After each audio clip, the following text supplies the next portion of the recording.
Hello students, स्वागत है सबका बंसल एकेडमी के ऊपर। स्टूडेंट्स, आज आपके सामने मैं एक हिस्ट्री का इम्पॉर्टेंट टॉपिक लेके आया हूँ। स्टूडेंट्स, आपके एग्जाम के पर्सपेक्टिव से जो भी इम्पॉर्टेंट क्वेश्चन होंगे वो भी हम डिस्कस करेंगे और आज की क्लास में हम डिटेल में समझेंगे कि what is growth of nationalism in India, what is Indian national movement. Students, nationalism की शुरुआत कब हुई थी? अगर हम बात करें कि ग्रोथ ऑफ नेशनलिज्म होता क्या है, नेशनलिज्म आया कैसे, इसको डिटेल में डिस्कस करेंगे। चलिए शुरू करते हैं। तो स्टूडेंट, सबसे इंपॉर्टेंट चीज है जी, जब हमारे देश में टेक्नोलॉजी डेवलप करनी शुरू कर गई थी। स्टूडेंट्स, सारी की सारी हिस्ट्री आप क्रोनोलॉजी के साथ इंटरलिंक करके समझ सकते हैं, पढ़ सकते हैं। अगर मैं आपको थोड़ा सा आइडिया दूं, ज्यादा डिटेल में नहीं जाते, ये टॉपिक हमारा ग्रोथ ऑफ नेशनलिज्म क्या है। आप सबने पढ़ा हुआ कि 1600 एडी में ब्रिटिशर आए थे। तो 1600 एडी में जब ब्रिटिशर आए तो 1757 ये एक इंपॉर्टेंट ऐतिहासिक ईयर है। कुछ ऐसे ईयर जो आपको टिप्स पे होने चाहिए, जो बार बार पेपर में क्वेश्चन पूछे जाते हैं। तो स्टूडेंट, 1757 में जो बैटल ऑफ प्लासी थी, बैटल ऑफ प्लासी एक डिसिसिव बैटल, प्लासी का युद्ध स्टूडेंट्स अंग्रेजों के लिए एक डिसिसिव बैटल था। यहां से ब्रिटिशर ने इंडिया में रूल अपना स्थापित किया। यहां से ब्रिटिशर ने अपना ब्रिटिश एम्पायर, जो कॉलोनियल पार्ट है, इंडिया में कई सारे एरियाज को, कई सारे रीजन्स को अपने कॉलोनियल पावर बनाया। जैसे कि बात करें बंगाल, बॉम्बे, मद्रास, तो ये तीन प्रेसिडेंसी जो चलती थी, इससे हमें यह समझ में आता है कि ब्रिटिशर जो अपने लिए डेवलपमेंट कर रहे थे, वो ही डेवलपमेंट हम लोगों के लिए कैसे एडवांटेज बन रही थी, वो हम समझेंगे ग्रोथ ऑफ नेशनलिज्म से। 1757 की बैटल हुई, 1857 की बैटल हुई। रिवोल्ट ऑफ 1857 होने के बावजूद भी हमारे देश में स्टूडेंट्स बहुत सारी प्रॉब्लम थी नेशनलिज्म की। चलो समझते हैं कि नेशनलिज्म होता क्या है। तो स्टूडेंट्स, बात करते हैं नेशनलिज्म की। तो नेशनलिज्म जो ब्रिटिशर ने हमारे देश में एजुकेशन डेवलपमेंट की, वहीं से ही नेशनलिज्म आया। सबसे पहला पॉइंट है, चलो डिस्कस करते हैं, development of communication and transport. ध्यान से समझना है इन पॉइंटों को, आपस में इंटरलिंक करके आपको चीजें समझ में आएंगी। स्टूडेंट्स, जब अंग्रेजों ने हमारे देश में कम्युनिकेशन एंड ट्रांसपोर्ट सिस्टम को डेवलप किया 1853, लॉर्ड डलहौजी जब इंडिया में रेलवे डेवलपमेंट करता है, रेलवे की शुरुआत होती है बॉम्बे टू थाने, रेलवे चलती है। 1853 में पहला स्टेप आ रहा है, रेलवे शुरू हो रही है। 1854 में स्टूडेंट्स आपको क्वेश्चन पूछे जाएंगे ऐसी क्रोनोलॉजी में, तो 1854 में पहली बॉम्बे में मिल लग रही है, फर्स्ट कॉटन टेक्सटाइल मिल इन बॉम्बे। ये सारे आपको हैंडआउट्स, ये सारे नोट्स आपको प्रोवाइड किए जाएंगे, लेकिन जस्ट जो अभी मैं आपको चीजें करवा रहा हूं, ये साथ के साथ आप नोट भी करें। स्टूडेंट्स, 1853 में रेलवे आई, उसके अगले साल आप देख रहे हो बॉम्बे में टेक्सटाइल मिल लग रही है 1854 में। इट मींस जैसे जैसे कम्युनिकेशन चैनल डेवलप हो रहा है, वैसे वैसे वहां पर इंडस्ट्रियल डेवलपमेंट भी हो रही है। और जैसे जैसे कम्युनिकेशन चैनल डेवलप हुए, वैसे वैसे ग्रोथ ऑफ नेशनलिज्म को एक स्पीड मिलनी शुरू हो गई थी। अगर कोई पंजाब का आदमी है, कोई मद्रास का आदमी है, कोई महाराष्ट्र से है, कोई बंगाल से है, जब तक हमारे देश में रोड नेटवर्क डेवलप नहीं हुआ था, जब तक रेलवे डेवलप नहीं हुई थी, तो तब तक वो कैसे इकट्ठे हो सकते थे? आपने कभी ये चीजें सोची हैं कि कांग्रेस की फॉर्मेशन 1885 में क्यों हुई, इससे पहले क्यों नहीं बनी? आपने सोचा है कि 1857 का जो रिवोल्ट हुआ था, कई सारे लोगों ने अपनी बुक में लिखा है कि वो एक नेशनलिज्म वॉर नहीं थी।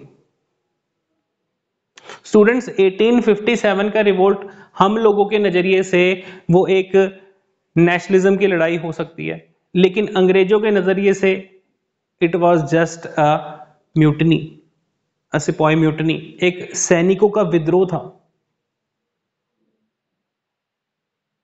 वो एक अलग टॉपिक है, वो आपको डिटेल में करवाऊंगा।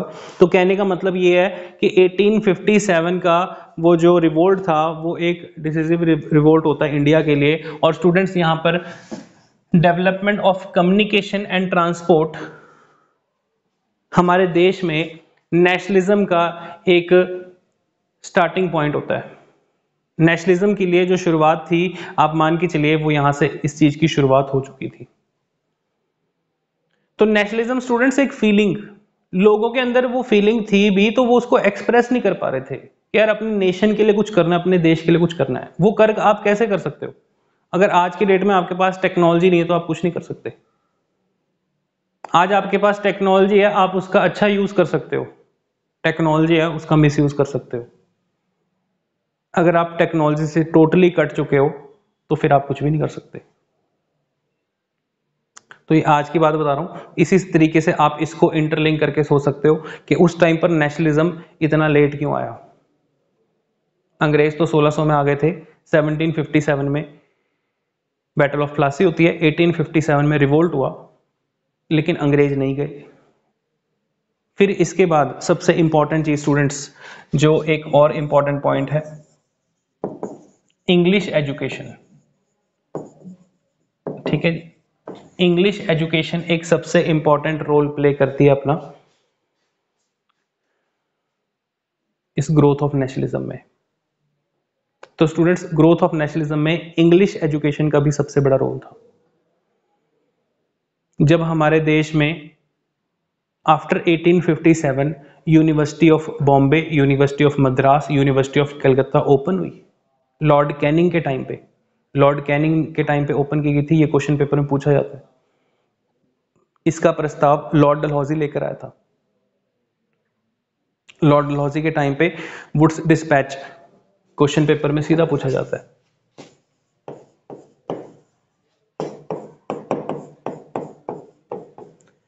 वुड्स डिस्पैच कमेटी बैठी थी जिसने भारत में इंग्लिश एजुकेशन स्प्रेड करने के लिए 1 लाख रुपए सालाना ब्रिटिशर के बजट से देने के लिए ऑर्डर पास कर दिया था।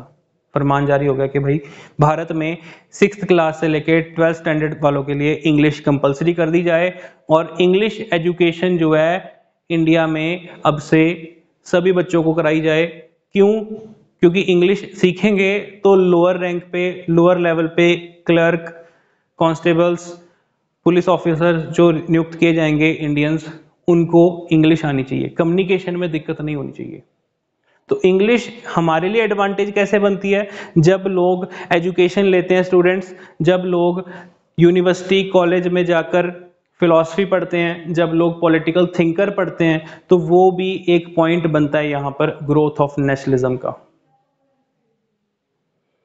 ग्रोथ ऑफ नेशनलिज्म, जब हमारे देश के लोगों ने वोल्टायर को पढ़ा, रूसो को पढ़ा, एरिस्टोटल पढ़ा, प्लेटो को पढ़ा, तब समझ में आया कि हाँ जी नेशनलिज्म होता गया, कि हाँ जी हमें ब्रिटिशर की कॉलोनियल पावर ने कैसे गुलाम बना रखा है।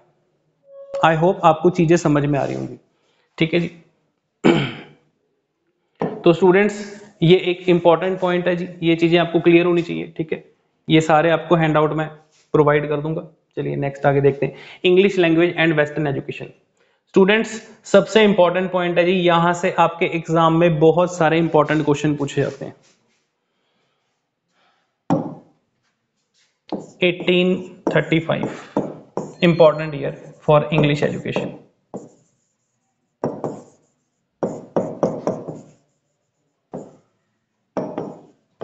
इंग्लिश एजुकेशन के लिए 1835 लॉर्ड मैकॉले भारत आता है और वो कहता है कि इंडिया में इंग्लिश एजुकेशन हमें स्प्रेड करनी चाहिए। तो इंग्लिश एजुकेशन जो है उसको हमारे बहुत सारे जो सोशल रिलीजियस रिफॉर्मर्स थे उन्होंने कहा अच्छी चीज है। इसी टाइम पे राजा राम मोहन रॉय कह रहे हैं इंग्लिश एजुकेशन तो सबको लेनी चाहिए। इंग्लिश एजुकेशन एक हमारी सोसाइटी के रिफॉर्म के लिए बहुत अच्छी चीज हो सकती है। इंग्लिश एक कम्युनिकेशन लैंग्वेज भी है और इंग्लिश सीख के हम देश विदेश में लोगों से इजीली बात कर सकते हैं। अब इंग्लिश एजुकेशन देश विदेश छोड़ो, अपनी इंडिया की आपको एग्जांपल देता हूं स्टूडेंट्स कि ग्रोथ ऑफ नेशनलिज्म में इंग्लिश लैंग्वेज का कितना बड़ा इंपॉर्टेंट रोल था। एग्जाम्पल ले लो कि अगर कोई पंजाब का आदमी है, कोई गुजरात का है, कोई महाराष्ट्र का है, कोई बंगाल का है, ठीक है, अगर आपस में लोगों ने इकट्ठे होना है, अब बात आ गई वही कांग्रेस की मीटिंग की, बाद में पढ़ेंगे, ठीक है, अगर सब लोगों ने इकट्ठे होना है तो उसके लिए क्या आनी चाहिए आपको, एक कॉमन लैंग्वेज। अब गुजराती आदमी को तो पंजाबी नहीं आएगी, पंजाबी वाले आदमी को मराठी या गुजराती नहीं समझ में आएगी, बट सब लोग जो है एक कॉमन लैंग्वेज इंग्लिश लैंग्वेज से अपने सारे के सारे विचार रख सकते हैं। तो इंग्लिश लैंग्वेज अंग्रेजों ने अपने पर्पस से डेवलप की थी, लेकिन इंग्लिश का एडवांटेज हमें भी बहुत ज्यादा हुआ, ठीक है, किस में हुआ, ग्रोथ ऑफ नेशनलिज्म में हुआ। आई होप आपको ये चीजें क्लियर हो रही होंगी, ठीक है। English language and western education, westernization करना चाहते थे अंग्रेज और हमको आधा वेस्टर्नाइजेशन छोड़कर चले गए। स्टूडेंट्स ये इंपॉर्टेंट ईयर है, ये वही 1835 में जब अंग्रेजों ने इंग्लिश एजुकेशन शुरू की तो पूरे भारत में लोगों के अंदर ये विचार उठने भी शुरू हो गए कि कहीं हमारा कल्चर ना खत्म हो जाए, हमारा रिलीजन ना खत्म हो जाए, हमारे बच्चे अपनी मातृभाषा ना भूल जाएं। तो कल को क्या होगा, इन लोगों में ऑलरेडी पश्चिमी सभ्यता आ चुकी होगी, लोगों के अंदर इस चीज का सबसे बड़ा डर था। सो 1850 अभी तक हम कुछ भी नहीं कर रहे, देखो यार, अब आपको ये जान के हैरानी होगी 1600 में अंग्रेज आए, स्टार्टिंग में अभी हमने पढ़ा था, ठीक है, 1835 तक कुछ नहीं हुआ, यहां पर इंग्लिश इंट्रोड्यूस होती है और फिर इसके बाद क्या होता है जी, 1857 का रिवोल्ट भी हो रहा है। 1857 के रिवोल्ट के कई सारे कारण थे, उनमें से एक ये कारण भी बन जाता है। तो स्टूडेंट्स 1857 का रिवोल्ट हुआ था, उसमें पीजेंट्स का भी रोल था, उसमें जमींदारी सिस्टम का भी रोल था। जमींदार जो थे वो किसानों का, पीजेंट्स का खून चूस रहे थे, उसका भी रोल था। लोगों को ये डर था कि अंग्रेज क्रिश्चियन मिशनरी स्प्रेड कर रहे हैं और अंग्रेज जो है इंग्लिश लैंग्वेज इंट्रोड्यूस कर रहे हैं, इस चीज का भी लोगों को डर था। 1857 के रिवोल्ट में इमीडिएट कॉज, रिलीजियस कॉज, आप ये चीजें पढ़ते हैं, लेकिन उसके पीछे जो इतने सालों से ये चीजें चल रही थी, ये सारा गुस्सा लोगों का यहां पर भी फूटता है। आई होप आपको ये चीजें समझ में आ रही होंगी स्टूडेंट्स, ठीक है, बहुत इंपॉर्टेंट चीज है। तो English language and western education, अंग्रेज कहते हैं कि इनको वेस्टर्नाइजेशन, अगर अंग्रेजों ने अपना सामान इंडिया में सेल करना है तो वेस्टर्नाइजेशन भारत में आना जरूरी है। अगर आपको फॉरेन ब्रांड के कपड़े पहनाने हैं तो उसके लिए आपको फॉरेन की एडवर्टाइजमेंट दिखानी जरूरी है, आपको वहां की लैंग्वेज सिखानी जरूरी है, आपके वहां का तौर तरीका सिखाना जरूरी है, तब जाके आप फॉरेन ब्रांड के कपड़ों पे जाओगे। समझ में आई बातें। तो इस तरीके से अंग्रेज कैसे भारत में, ठीक है, बहुत जबरदस्त पॉलिसीज के साथ अपना ये काम करते थे, ये हमें समझ में आता है।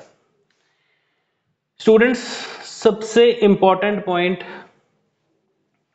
ग्रोथ ऑफ नेशनलिज्म का, सबसे इंपॉर्टेंट जो ये बेंचमार्क पॉइंट था जी, इल्बर्ट बिल कंट्रोवर्सी, ये जो एक टर्निंग पॉइंट था हमारे इंडिया में ग्रोथ ऑफ नेशनलिज्म का। इल्बर्ट बिल कंट्रोवर्सी, पेपर में सीधा क्वेश्चन आता है, इल्बर्ट बिल कंट्रोवर्सी किसके टाइम पे हुई थी। स्टूडेंट्स इल्बर्ट बिल कंट्रोवर्सी के टाइम पे इंडिया का वाइसरॉय कौन था, viceroy of India, Lord Ripon. Ilbert bill controversy थी क्या, पेपर में सीधा पूछी जाएगी।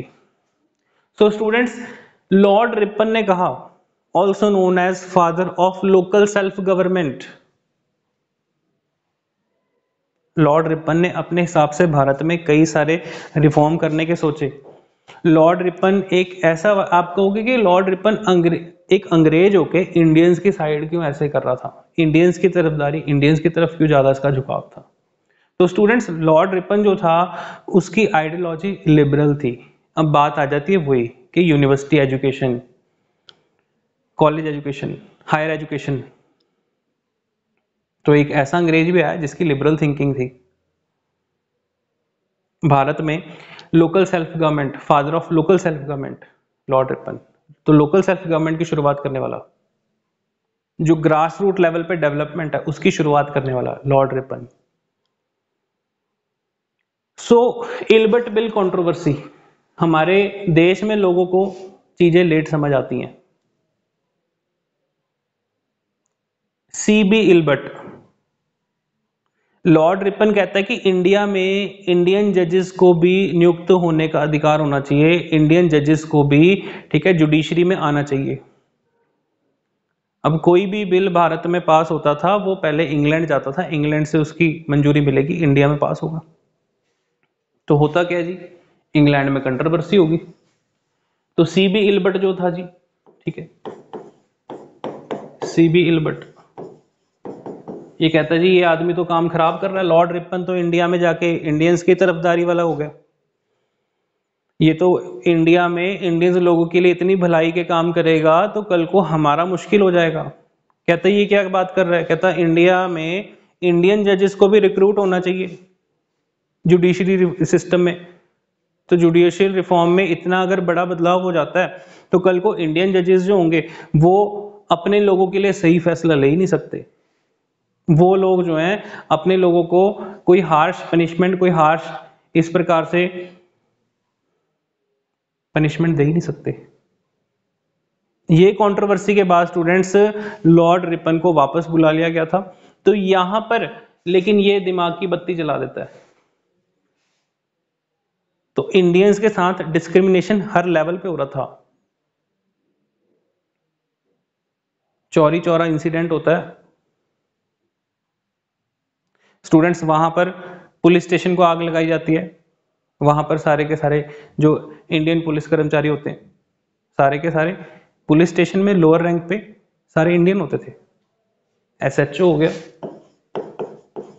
एएसआई हो गया, सब इंस्पेक्टर हो गया, कांस्टेबल्स हो गए, हेड कांस्टेबल्स हो गए। तो एक थाने के अंदर सारे के सारे ये इंडियन ही होते थे। ब्रिटिशर ऊपर कमिश्नरेट सिस्टम पे। तो इन चीजों को समझने में इतना समय लग गया। यहां पर ग्रोथ ऑफ नेशनलिज्म तेज होती है। तो स्टूडेंट्स लॉर्ड रिपन के बाद लॉर्ड डफरिन जो है वो इंडिया का नेक्स्ट जब गवर्नर जनरल बनता है, वाइस रॉय ऑफ इंडिया, उस टाइम पे जो है कांग्रेस फॉर्म होती है। अब कांग्रेस जो पॉलिटिकल पार्टी थी स्टूडेंट्स आपको भी पता है उसमें सारे के सारे एलीट सोसाइटी के लोग थे, सारे के सारे पढ़े लिखे लोग थे। कांग्रेस के ऊपर पूरा एक अलग सेशन जिसमें आपको बहुत सारे इंपॉर्टेंट क्वेश्चन देखने को मिलते हैं कि जो पहली बार जनगण मन किस सेशन में गाया गया, पहली बार वंदे मातरम किस सेशन में हुआ, पहली बार स्वराज शब्द किस सेशन में हुआ, 1919 जब गवर्नमेंट ऑफ इंडिया एक्ट आया, जब रॉल्ट एक्ट आया, जलियांवाला बाग इंसिडेंट हुआ, उस समय कांग्रेस पार्टी का प्रेसिडेंट कौन था। ऐसे क्वेश्चन पेपर में कांग्रेस के भी आपको पूछे जाएंगे। तो ये सारी चीजें ठीक है हम डिटेल में पढ़ेंगे। नेक्स्ट आ जाओ जी, social and religious movement of the 19th century. हाँ जी, अब स्टूडेंट्स ग्रोथ ऑफ नेशनलिज्म में सबसे बड़ा योगदान सोशल रिलीजियस रिफॉर्म्स का था। सोशल रिलीजियस मूवमेंट जो 19th सेंचुरी में चली। स्टूडेंट्स ब्रह्मो समाज,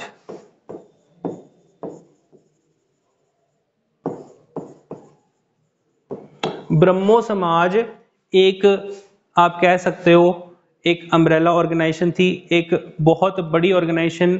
ब्रह्मो समाज किसके द्वारा बनाई गई, पेपर में पूछा जाता है, ऐसे क्वेश्चन आपको एग्जाम पूछे जाते हैं। तो राजा राम मोहन रॉय जो इतने बड़े रिफॉर्मर थे उनको देख के हमारे इंडिया में बाकी रिफॉर्मर्स भी इसी तरीके से कई सारे सोशल रिलीजियस रिफॉर्म्स करते हैं। ब्रह्मो समाज, आत्मीय सभा, प्रार्थना सभा,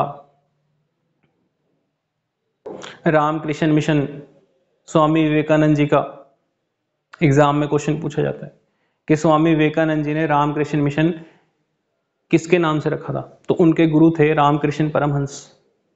स्टूडेंट्स रामकृष्ण परमहंस बहुत बड़ी शख्सियत थी, उन्होंने कई चीजें डिटेल में डिफाइन की थी।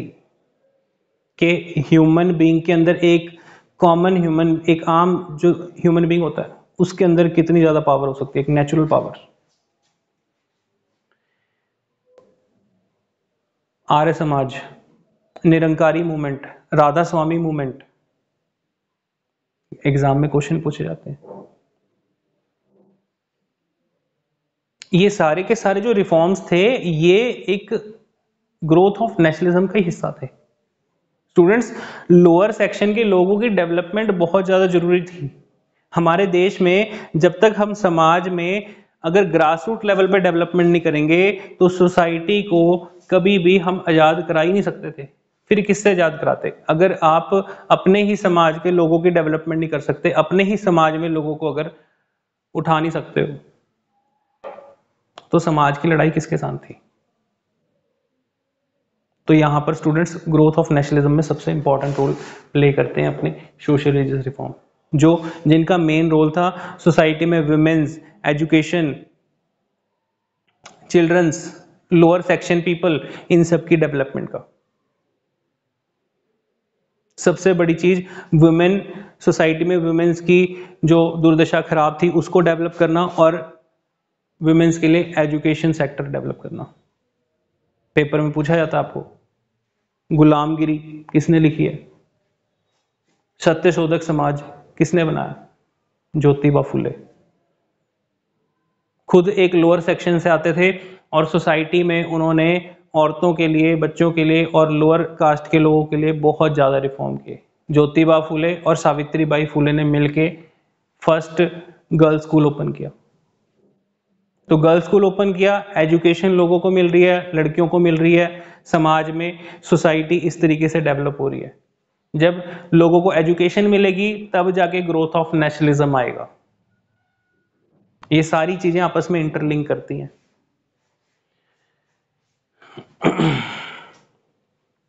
तो आई होप स्टूडेंट्स आपको चीजें समझ में आ रही होंगी। बाद में इन चीजों के हैंडआउट्स आपको मैं प्रोवाइड करूंगा, ठीक है जी। उसके बाद स्टूडेंट्स आगे ध्यान से समझो जी, इकोनॉमिक एक्सप्लॉयटेशन जो सबसे बड़ी चीज थी बाय ब्रिटिशर्स। लो जी, इकोनॉमिक एक्सप्लॉयटेशन के बारे में दादा भाई नौरोजी क्या कहते हैं?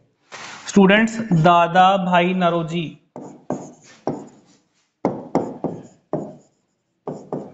तो Dadabhai Naoroji students grand old man of India, किस नाम से जाने जाते हैं? Grand old man of India.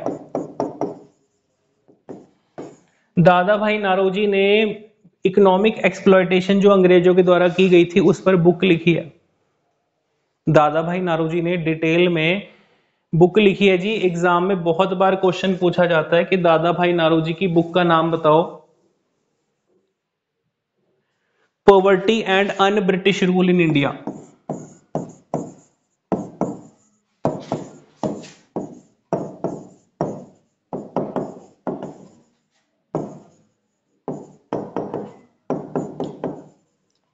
Poverty and un British rule in India. Students, इस बुक के द्वारा दादा भाई नौरोजी ने ड्रेनेज ऑफ वेल्थ,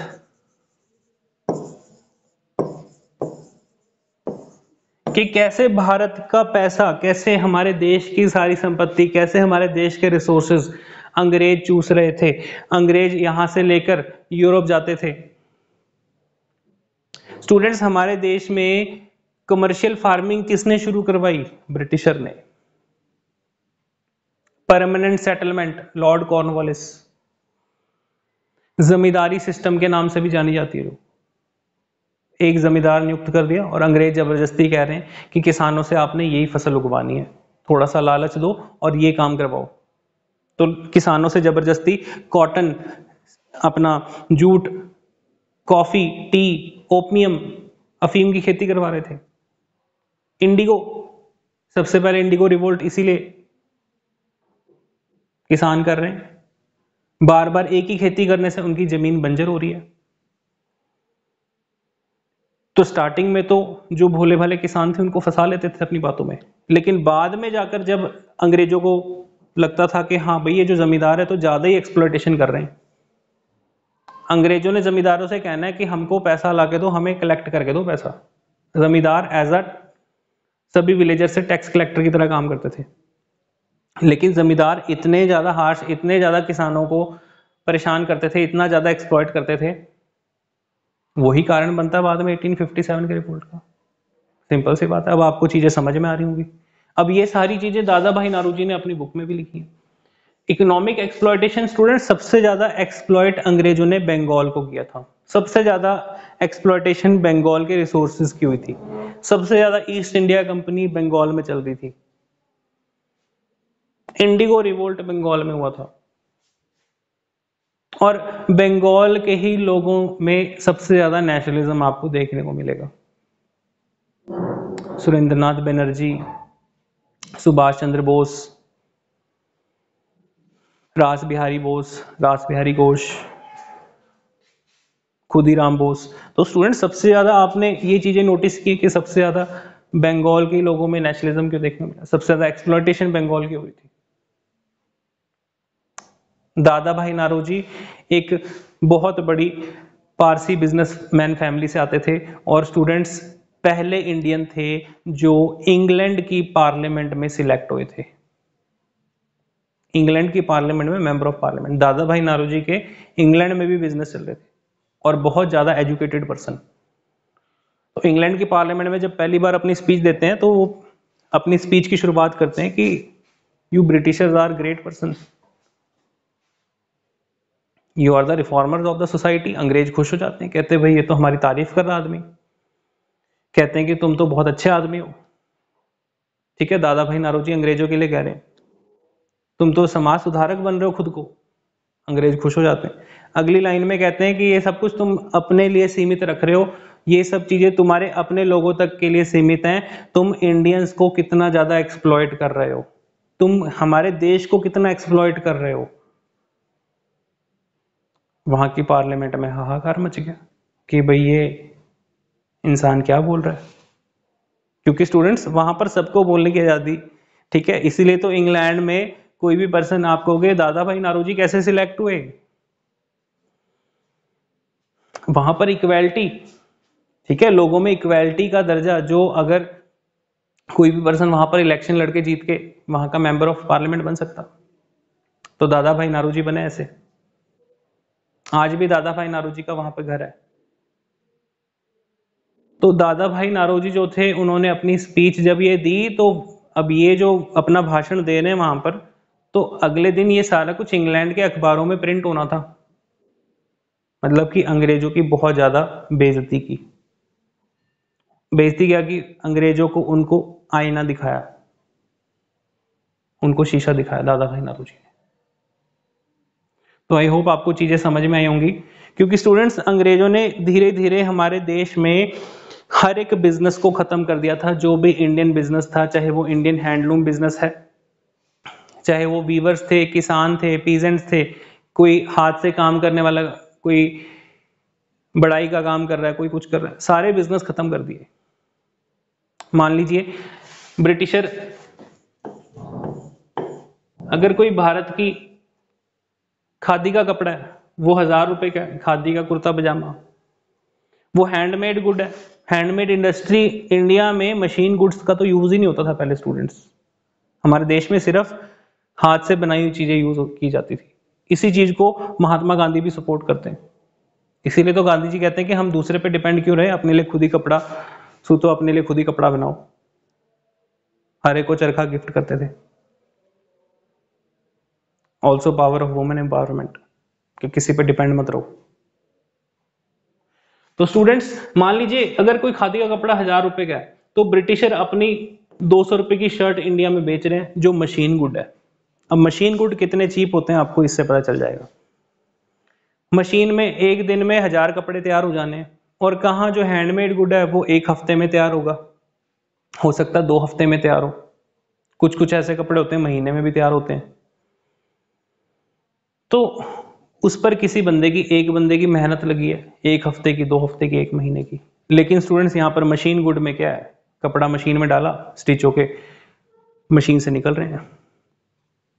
अंग्रेजों ने इसी, यही चीज थी कि यूरोप में जो इंडस्ट्रियलाइजेशन आया, वो इंडस्ट्रियलाइजेशन ही यूरोप के खात्मे का कारण भी बनता है। यूरोप में जो इंडस्ट्रियलाइजेशन आती है वही इंडस्ट्रियलाइजेशन यूरोप में फर्स्ट वर्ल्ड वॉर का कारण भी बनती है। और फर्स्ट वर्ल्ड वॉर के टाइम पे हमारे अंदर भी एक फीलिंग जागी कि हम आज़ाद हो सकते हैं भाई। ठीक है, तो ये चीज़ें आपको समझ में आ रही होंगी, अंडरस्टैंड। हाँ जी, आगे देखते हैं students.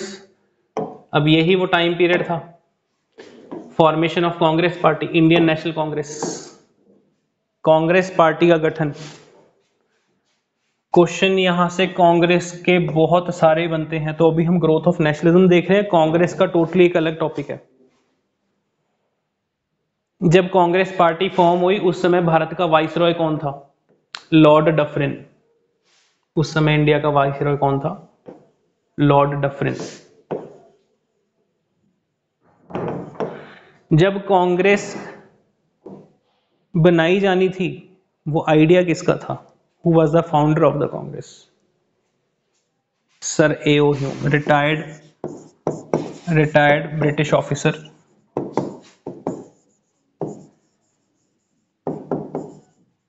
A.O. Hume, Alvin Octavian Hume. So students, इससे हमें यह पता चलता है कि जो कांग्रेस बनाई गई थी वो भी अंग्रेजों की सोची समझी साजिश के तहत बनाई गई थी। किस्म से 1857 का विद्रोह होता है, 1857 का रिवोल्ट होता है। अंग्रेज इस रिवोल्ट से भी डर गए थे। अंग्रेज कहते कि ऐसा ही कोई रिवोल्ट दोबारा हमारे ऊपर ना हो, इसलिए हम क्या करते हैं, इंडियंस की डेवलपमेंट के लिए एक पार्टी बनाते हैं। इंडियंस को लगना चाहिए कि हाँ, हमारी डेवलपमेंट हो रही है, हमारी भलाई हो रही है, अंग्रेज तो हमारी भलाई के लिए आए हैं सच में। तो अपने आप को अंग्रेज किसी भी देश में जाते थे ऐसे ही ट्रीट करते थे, हम आप लोगों की भलाई के लिए आ रखे हैं, हमको भगवान ने आपकी भलाई के लिए भेजा है। तो हमारे इंडिया के भोले भाले लोग हाथ जोड़ के खड़े होते थे, हाँ जी सच में हमारी भलाई के लिए आए हैं। तो स्टूडेंट्स, कांग्रेस पार्टी फॉर्म की थी as a safety wall. British इसे कहते थे कि भाई कल को हमारे ऊपर कोई खतरा ना आ जाए तो क्या करो, उठाकर कांग्रेस पार्टी बना दो। सो कांग्रेस की मीटिंग होती है, पहला सेशन, फर्स्ट सेशन बॉम्बे। अंग्रेज कुछ नहीं करते, एक मीटिंग बुलवाते हैं जहां पर सभी इंडियंस को इनवाइट किया जाता है। उनमें से एक इंडियंस को उठा के प्रेसिडेंट बना दिया जाता है। WC बनर्जी, उमेश चंद्र बनर्जी को इसका प्रेसिडेंट बना दिया गया था। तो फर्स्ट प्रेसिडेंट, तो स्टूडेंट्स बहुत सारे क्वेश्चन है कांग्रेस के।